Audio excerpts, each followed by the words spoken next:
Thank you very much. It's going to be short, and I'm sure that everybody knows already about SOP. I'm not going to talk about what are the SOPs for biobank, but it's more to why we need it and how we are going to proceed with SOP in order to determine the quality of our biobank system. Next. Next, please. So, as many of you are clinicians, so you are familiar with GCP. I'm sure most of you have done your training on GCP. This is an international ethic and scientific equality standard for designing, conducting, recording, and reporting trials that involve the participation of human subjects. So in this case, ethic and standardized method for study human subjects is being learned. Cycle from pre-analytical, analytical, and post-analytical processes. So many of you perhaps already been in one of our trainings. Next slide. So what we always say in GCLP, no documentation, no evidence of work. We often come from different labs and they say, yes, we have ways to isolate DNA. Oh yes, we have a result from measurement. In addition to that, with GCLP, also already mentioned by Bart, we try to challenge to, well, it's not fit for all, but fit for your purpose. How would you like to do your lab work regarding human materials? That it's fit for what you need, that's first, but also fit with what is current condition in order to determine what is standard for you. So it can be varies from one institution to another, which is acceptable with GCLP. So this is brought by Ann Carter during one of BCNet meeting. Documentation in the lab means so many things. They have procedures, manuals, study plans, form, checklist, logbook, you name it. One of them is SOP.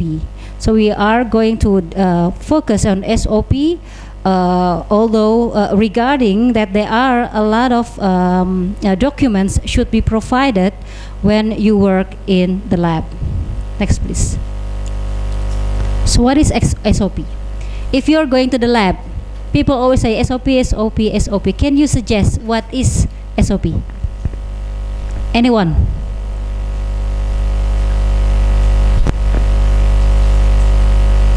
Okay, then I will answer. Try. So this is the figure, a cartoon. In the box it said Dropbox. And the man did exactly what it written down in the box. I dropped the box. So this is what is written. Because nothing say about what is the meaning of Dropbox.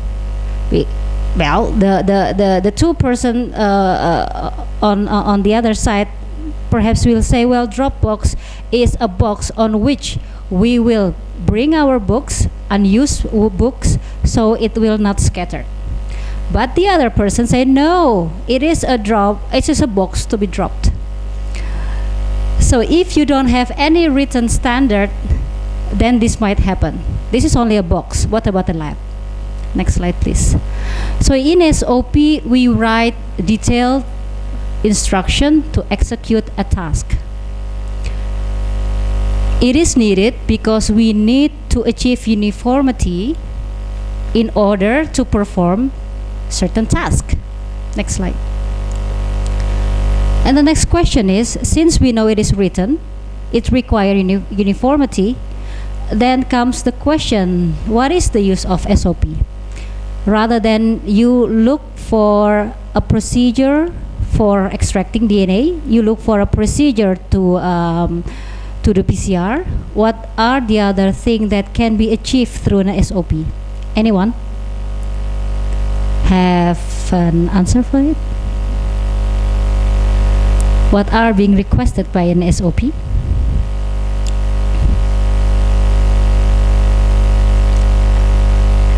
Yes, please.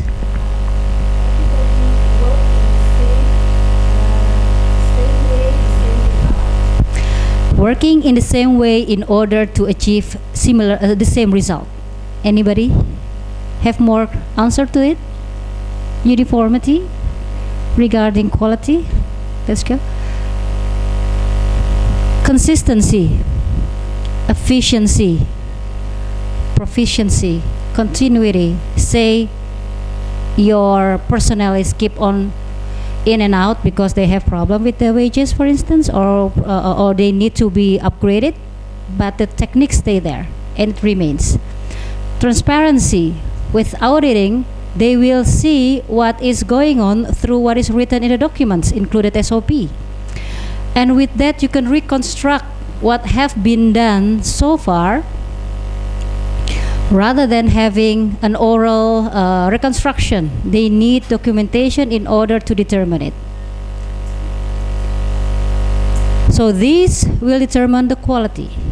As biobankers, we are not going to only determine where do we want to put the samples, what do you want to yield from your analysis, RNA, DNA, protein, metabolites. That's not only it. We have to determine the quality that biobank will provide service that enable the quality to be as part of the service provided by the biobank. Next. So the elements of SOPs are what, who, how, when, and where. SOP should be able to answer these questions in order for everyone to understand what is going on. Yes. But before you start making SOP, first you need to realize, this is hindrance me to walking here and there. Yeah.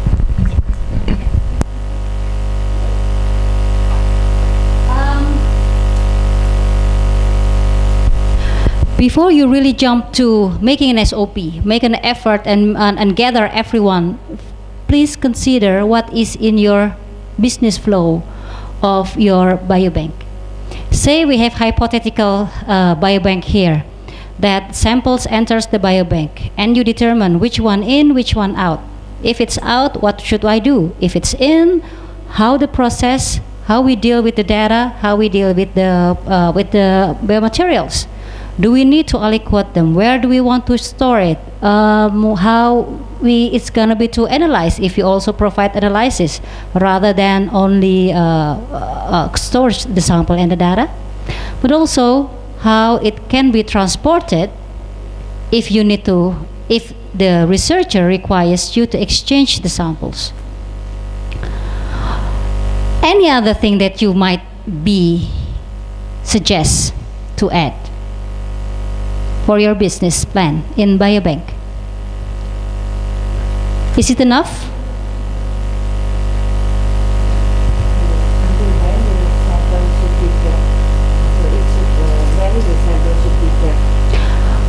Okay, the timeline of the storage for the samples. Okay, so that's part of the processing and storage of the biomaterials. Any other? Any ideas so far? Who's the biobankers? Also should be included. What is the hierarchy? What is the structure of your organization? Who's doing what? What is the scope of the work of the manager? Who is the data manager? Who is the technician? And what are they doing? It should be written down. What sort of project can enter the biobank? How? It's not someone early in the morning knocking on your door saying, oh, here's a blood sample. I would like you to store it in your system, please. Without knowing what it is, without knowing how it collected, and without knowing that, you cannot determine the quality of the sample that should be brought into the system. So in this case, biobank might have failed to determine the quality. Next, privacy and confidentiality. A biobank should bring the ethic into place that the privacy of the subjects is intact. So do we tell everyone, okay, this is samples from Amir, don't forget Amir will be processed this and this and that, and then the next day, oh, Amir from which study? What is the record number? So those kind of things also need to be put in SOP. Any others? SOP, how large it is, how small it is, depended on the business plan of your biobank. It can be small, it can be large, but it has to be written down in a standard way. So say that you already, this is the summary of SOP process. Say that you have identified your need. For each of every steps, you determine what sort of SOP should be in. And then you draft it. And after you draft, you ask the draft to be reviewed internally among everyone in the group, on externally to expert who are not part of the biobank. Therefore, you try to avoid bias, and then it should be validated. If it's not validated yet, then you have to redraft. If it's okay, it can be approved. It can be distributed or implemented, but also include the training for the users of that SOP. And in that also you have to develop the troubleshooting should there are problems, and then possibility for that SOP to be updated. So that's how the SOP should be processed in from our point of view at the GCLP team. Okay, now you know what you want to write down. Now you know what sort of SOP you want to draft.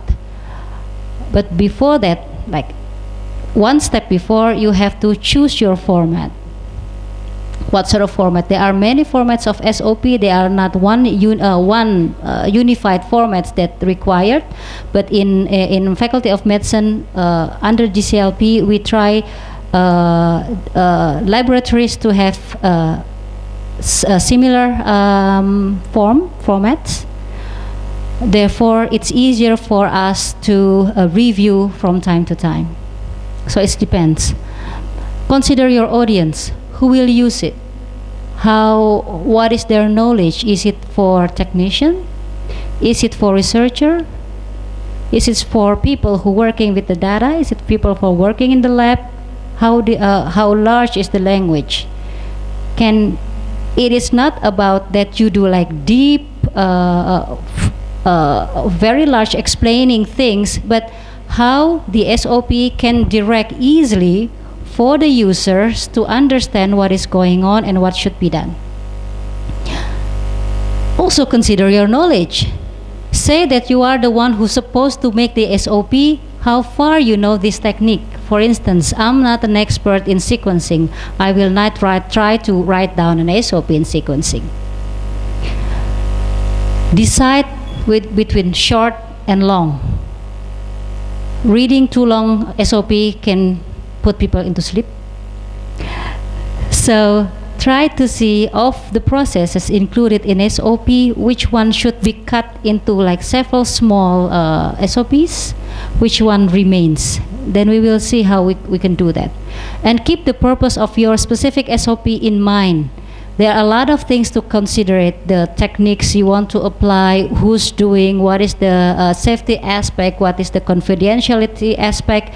Those has to be there, but which one should be focused on. Then it will be explained more in the SOP, while in the other hand, for instance, if you are talking about confidentiality, you will explain more in the SOP regarding to the confidentiality, etc. So when we are talking about format, whether this is short, whether they are long, the format can be that you make like different sentences like with the numberings on which it is a custom way to make SOP in simple steps. But you can also do in hierarchical. What is hierarchical or graphic? It's almost lunchtime. You can also make figures on which it will explain later, because figures explain easily grasp easily compared to the sentence. You can also make it into flowchart. Sometimes you can also make like a summary of an SOP on which each step will be explained in more detail in a different sub-SOP. So there are many ways to make SOP. So SOP should be written in clear and unambiguous manner. You have to determine the language which is easily to be grasped. Depends on the reader of the SOP who gonna use it. The instruction is easy to follow, and it has to be reviewed regularly, whether you have a new method to be implemented, whether you have new machineries, you have new tubes, etc. How small is the changes, it should be applied in the revise of the SOP. The revision, the review SOP can be done regularly if the techniques is common. For instance, in our lab, we review SOP every year, on which we can decide whether we leave it like that because there is no change, or we want to make a revision of it. And the revision has to be able to be tracked back, like how many versions that you already have, and it's already written down in which version you are now. So it can be easily can show from time to time that you work accordingly to the current agreement on SOP. So there are varieties among different SOP on different institutions, and I put it everything there is mostly regarding what is working in the lab. So they can be different when you talk about SOP regarding the confidentiality. When it's related to the management, then it can be different. But the scope is the title is there, the scope is there, the limitation is there, and it's explained what is needed. Next. Yes. Sure. Yeah. Can we go?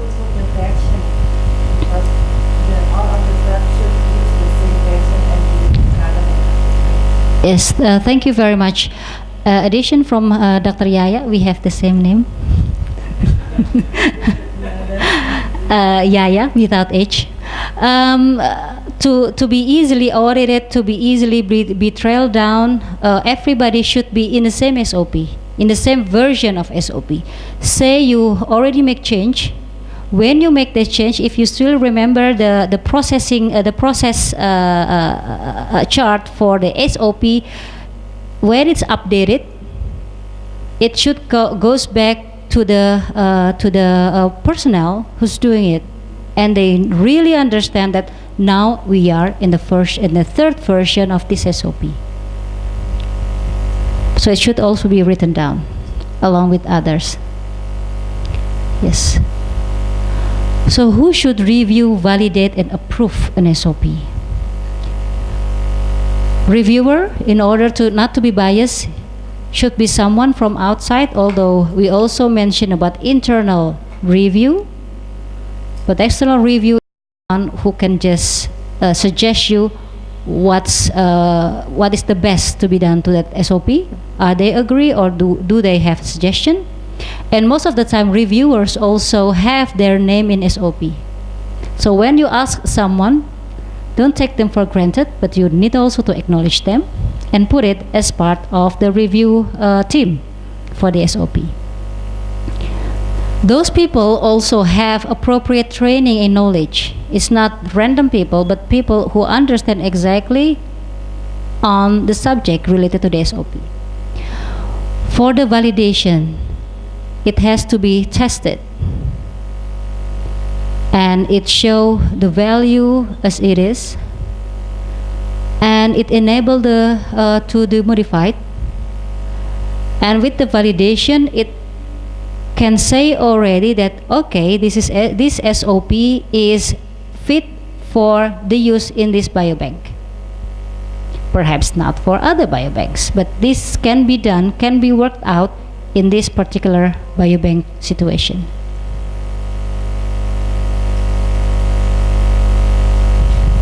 And when it's reviewed, validate, it should be approved by someone in the facility. Most of the time, it's an immediate supervisor, or if your institution has quality assurance officer, this person can also approve the SOP. And after this process, the SOP can be applied in your lab. So, our training, our workshop is about how we build network in biobank.